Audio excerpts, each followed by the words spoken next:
Mr. President, Islamophobia is another pernicious phenomenon that we all need to collectively combat. In the aftermath of the 9/11 terrorist attacks, terrorism has been associated with Islam by some quarters.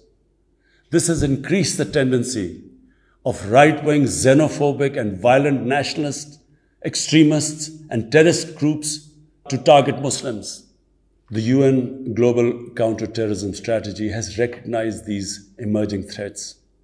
We hope the Secretary General's report will focus on these new threats of terrorism posed by Islamophobes and right-wing extremists. I call on the Secretary General to convene a global dialogue on countering the rise of Islamophobia. Our parallel efforts at the same time should be to promote interfaith harmony, and they should continue. Mr. President, the worst and most pervasive form of Islamophobia now rules India.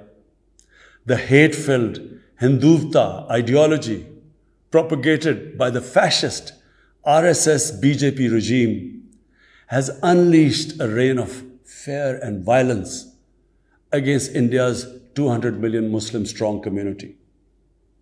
Mob lynching by cow vigilantes, frequent pogroms such as the one in New Delhi last year, discriminatory citizenship laws to purge India of Muslims, and a campaign to destroy mosques across India and obliterate its Muslim heritage and history are all part of this criminal enterprise. New Delhi has also embarked on what it ominously calls the final solution for Jammu and Kashmir dispute. It has undertaken a series of illegal and unilateral measures in occupied Jammu and Kashmir since 5th August 2019. It has unleashed a reign of terror by an occupation force of 900,000. It has jailed senior Kashmiri leadership, imposed a clampdown on media and internet, violently suppressed peaceful protest, abducted 13,000 young Kashmiris and tortured hundreds of them. It has extrajudicially killed hundreds of innocent Kashmiris in fake encounters and imposed collective punishments by destroying entire neighborhoods and villages. We had unveiled a detailed dossier on gross and systematic violations of human rights by the Indian security forces in occupied Jammu and Kashmir. This repression is accompanied by illegal efforts to change the demographic structure of the occupied territory and transform it from a Muslim majority into a Muslim minority. Indian actions violate the resolutions of the United Nations Security Council on Jammu and Kashmir. The resolutions clearly prescribe that the final disposition of the disputed territory should be decided by its people through a free and impartial plebiscite held under the UN auspices. India's action in occupied Jammu and Kashmir also violate international human rights and humanitarian laws, including the 4th Geneva Convention, and amount to war crimes and crimes against humanity. It is unfortunate, very unfortunate, that the world's approach to violations of human rights lack even-handedness and even are selective.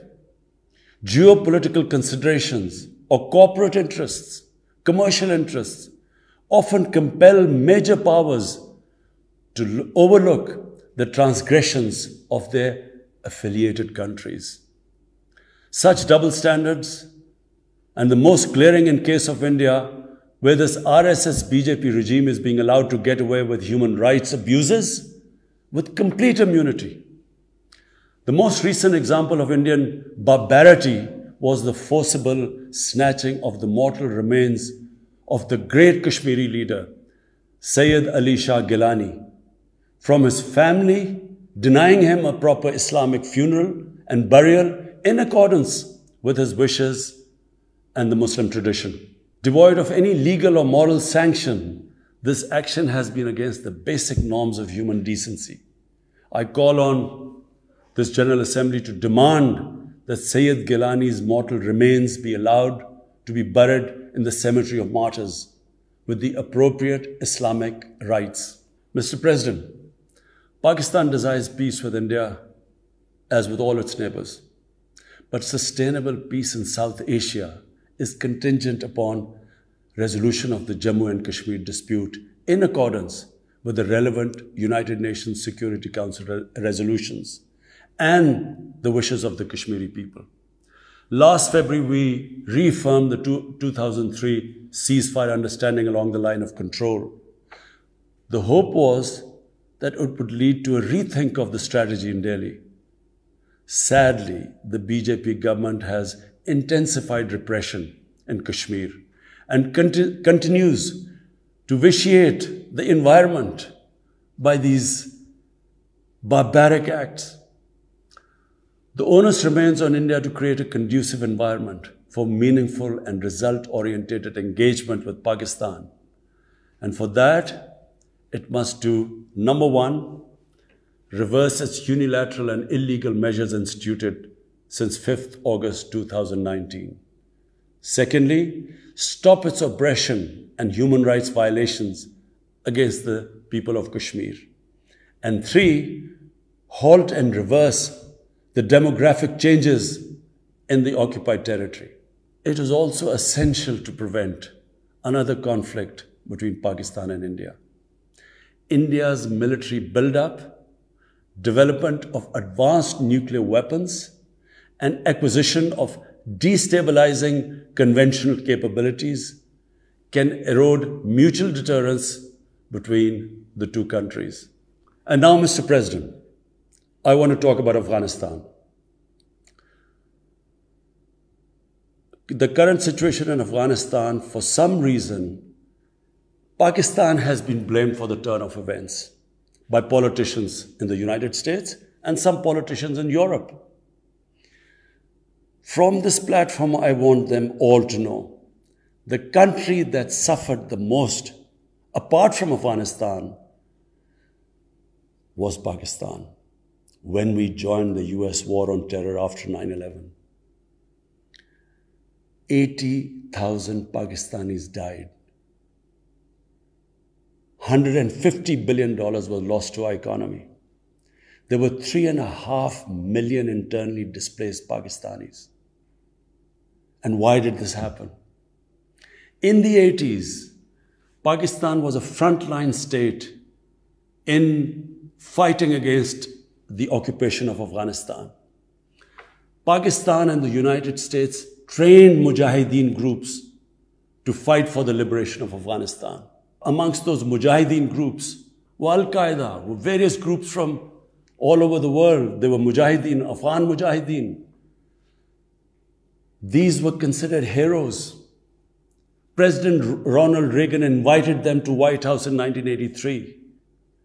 And according to news items, he compared them to the founding fathers of the United States.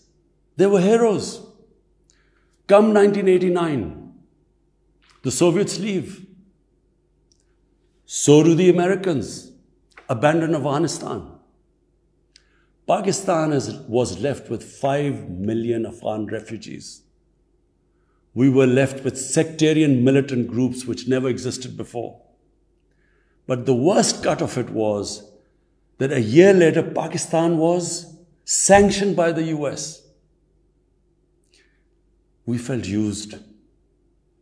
Fast forward 9/11, Pakistan is needed again by the US because now their US-led coalition is now invading Afghanistan, and it could not happen without Pakistan providing all the logistical support. What happened after that? The same mujahideen that we had trained that fighting foreign occupation was a sacred duty, a holy war or jihad, they turned against us. We were called collaborators. They declared jihad on us. Then all along the tribal belt bordering Afghanistan, the Pakistan semi-autonomous tribal belt, where no Pakistan army had been since our independence, they had strong sympathies with the Taliban, Afghan Taliban, not because of their religious ideology, but because of Pashtun nationalism, which is very strong.